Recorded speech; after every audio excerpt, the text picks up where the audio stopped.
Улаанбаатар хотод авто замын төвөгжрөд агаарын бохирдол гээд хоёр том асуудалтайсан. Энэ жил албан хэмжилтээр Улаанбаатар хотын агаарын бохирдол 35%-аас дээш буурчаад байна. Энийг бол олон улсын байгууллагууд хэмжилтээр хэлж байгаа. Манай дотоодын эрдэм шинжилгээний байгууллагууд бүгд хэмжээд өнгөрсөн оныхтой харьцуулахад Улаанбаатар хотын агаарын бохирдол 35% буурчээ. Хагас когсцсон нүүрс хэрэгсний үр дүн гарсан.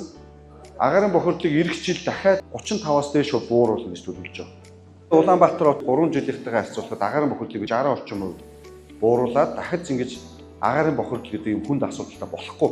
Өнгөрсөн жил нийслэлийн эрдэм төлөөлөгчдийн хурлаас шийдвэр гарч Улаанбаатар хотод ногоон бүс, шар бүстэй болж ногоон бүсүүд дээр агаарын бохирдлын огт үүсэхгүй байх, шар бүсүүд дээр зарим хөнгөлтүүд үзүүлэх гэсэн арга хэмжээ аваад дулаалга хийсэн айлууд дээр газын зууг нэвтрүүлж байгаа.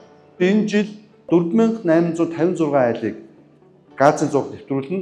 Газын зуугаа нэвтрүүлэхдээ дулаалга хийсэн сургалтанд хамрагдсан айлууд дээр газын зуухыг үнгүй нийлүүлэх ийм ажлууд эхлээд явж байгаа.